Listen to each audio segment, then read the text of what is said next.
No universo de Star Trek, o teletransporte é um meio seguro e eficiente de viajar, permitindo a transferência de pessoas de um local para outro.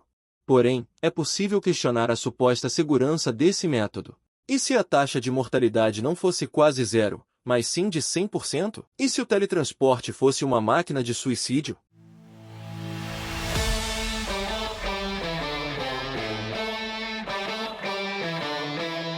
O funcionamento exato do teletransporte em Star Trek não é claramente definido, pois a série muitas vezes é inconsistente em relação a esse aspecto. Vamos considerar os elementos mais comuns. O teletransporte envolve um processo de escaneamento do indivíduo até o nível subatômico, desmontando seus átomos e enviando as partes para o destino, onde são reconstituídas. Mas surge a questão: quem é reconstruído do outro lado? Você ou uma cópia que acredita ser você? Para abordar essa questão, devemos adotar uma abordagem científica. Não devemos presumir que exista uma parte mágica em você que não pode ser medida, pois se algo não pode ser medido, por definição, não pode afetar nada. Portanto, eliminamos essa possibilidade utilizando a navalha de Occam e assumimos que você é uma coleção de átomos organizados de tal forma que acredita ser você. E como a organização dos átomos no você do pós-transporte é exatamente a mesma que no você do pré-transporte, podemos concluir que você é você. No entanto, ainda pode persistir a sensação desconfortável de que sua experiência ao entrar no teletransporte é de um som estranho, uma luz brilhante e em seguida um vazio eterno, enquanto lá embaixo no planeta uma nova vida completa. Com todas as suas memórias até o momento em que sua morte se tornou uma realidade, assume a identidade de você. Como poderia ser diferente? Caso contrário, essa nova criatura viveria apenas a duração da missão e outra criatura com as memórias de ambos faria o caminho de volta para a nave. Se isso fosse verdade, ao multiplicar essa situação por todas as formas de vida em todas as naves e em todos os sistemas estelares, a tecnologia de teletransporte se tornaria um holocausto silencioso, transformando um episódio comum de Star Trek em algo sombrio.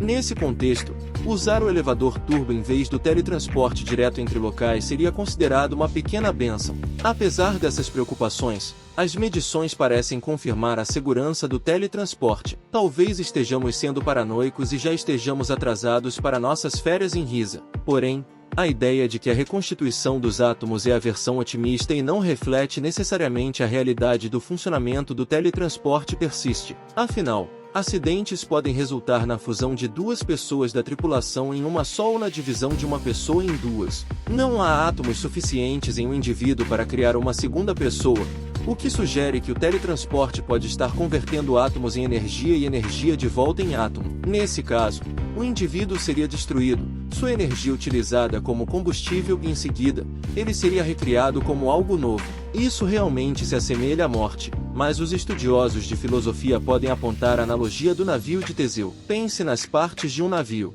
À medida que as peças se desgastam, você as substitui gradualmente até que não reste mais nenhuma peça original. Quando você retorna, ainda consideramos o navio como o mesmo em que você partiu. Parece ser o mesmo navio de Teseu, e é assim que nosso corpo funciona diariamente através da alimentação, absorvendo novos átomos e eliminando átomos perdidos. Podemos comparar essa ideia com o caso do Kut Sart, um navio colonial de chá que pegou fogo e foi restaurado com novas peças. Ele ainda é considerado o mesmo Kut Sart? O resultado é o mesmo. Todas as peças são novas, apenas o tempo necessário para essa transformação é diferente. Se você se sente confortável sendo o navio de Teseu, vendo a vida como a vê atualmente, então talvez ser transformado em algo novo pelo teletransporte não deveria ser um problema. Mas, ao entrar em um teletransportador com um desmontador quebrado, a morte é revelada tanto antes quanto depois do transporte. Você não esperaria até que uma cópia sua chegasse ao destino. Nesse caso, o teletransportador se torna uma caixa de suicídio. Então, por que nos preocuparmos com as implicações metafísicas de uma tecnologia fictícia? Porque o teletransporte nos leva a questionar a natureza da consciência. Surge a possibilidade de que haja algo inquantificável sobre ser uma criatura consciente, algo que não pode ser medido por observadores externos. Não somos nós mesmos portadores de cérebros conscientes? Como saberíamos se outros cérebros são conscientes? A verdade é que só podemos ter certeza de nossa própria consciência e é educado dar aos outros o benefício da dúvida. Mas se um computador afirmar ser consciente, como saberíamos? Nosso fluxo contínuo de consciência é a essência de nossa vida, E somos os únicos que podem vivenciá-la, os únicos que podem saber se ela existe e se é contínua. E os teletransportadores são assustadores porque interrompem essa consciência, criando uma cópia que vive a vida que você deixou para trás, sem que ninguém perceba, sem que ninguém possa perceber. Embora os teletransportadores sejam apenas uma invenção da ficção, as interrupções na consciência são reais. Quando passamos por uma cirurgia e somos sedados, não podemos ter certeza se somos nós mesmos que despertamos. De certa forma, nossa cama poderia ser considerada uma máquina de suicídio.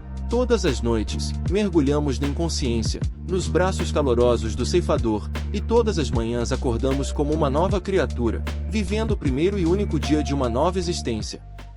Portanto, durma bem esta noite. Obrigado por refletir sobre essas questões filosóficas.